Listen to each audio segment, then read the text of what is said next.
What's up, y'all? So let's talk about the voices you hear in your head, all right?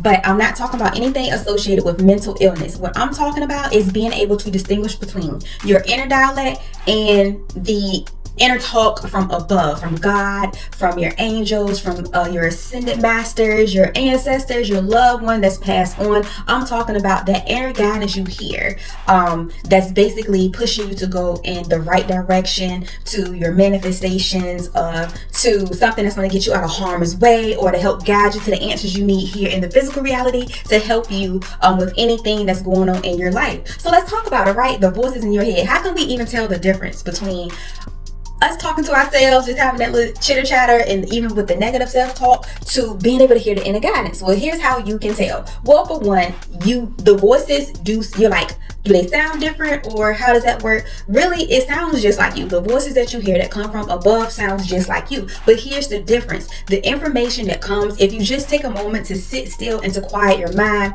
when you hear the inner guidance from whatever it is, let's just say you need help, you're going through something in life, and then you hear the information to do something, or to apply for a job, or apply for a loan, or to leave a relationship. You feel it in your gut. It comes with that. You have a gut feeling, and then you follow by that inner knowing, okay? Then in addition to that, you will start to physically see signs around you to confirm that what you heard was correct. I remember asking myself the same thing.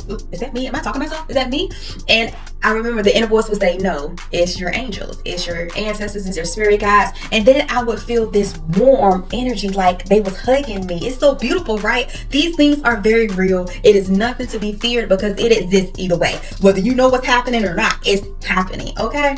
But anyways, what happens is that you will have that inner nudge, that energetic shift, and then sometimes you could be stuck in a rock and a hard place, and you'll literally just hear it. Again, it sounds just like you. Now, this is just my version, what I've experienced, and what other people I've crossed paths with, what they experience. If it's different for you, and maybe the voice doesn't sound the same, or whatever, that could also be the case. But like I said, I am not talking about mental illness, okay? I have different experiences with that, because I have family members that suffer from mental illness, so I totally know the difference, all right? But we're not going to talk about that and get too much on topic with that. But anyways, you're going to have something that's going to be associated. You're going to hear the voice that sounds exactly like you, giving you guidance. It's going to sound like a GPS system, literally telling you step by step. And this is the catch, right? If you're confused between if it's you or if it's the inner guidance, the message that is being relayed will not change. The message is not going to change. It's going to stay the same. Now, usually if it is fear-based, which is coming from your ego, which also sounds just like you,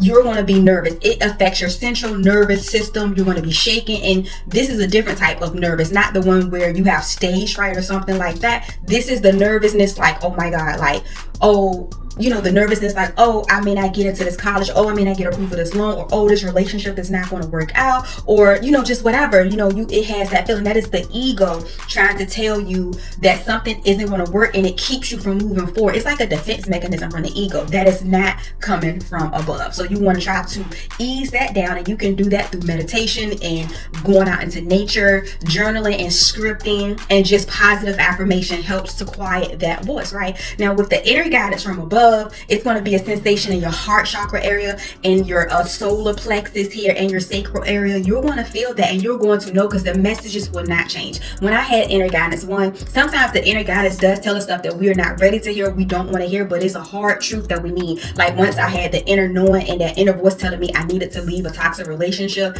it kept coming, but then also so were the red flags. But it was also the same way when it was like to take a different direction down the road when I was driving my semi truck, and that was so necessary because I avoided a major collision that had the highways backed up. So that is definitely the difference. You're not losing it. We all have that inner guidance and that inner protection to help us manifest and get on our destined path, and to get us out of harm's way. All right, I hope this was helpful for you. I love you. Have a great one. Later.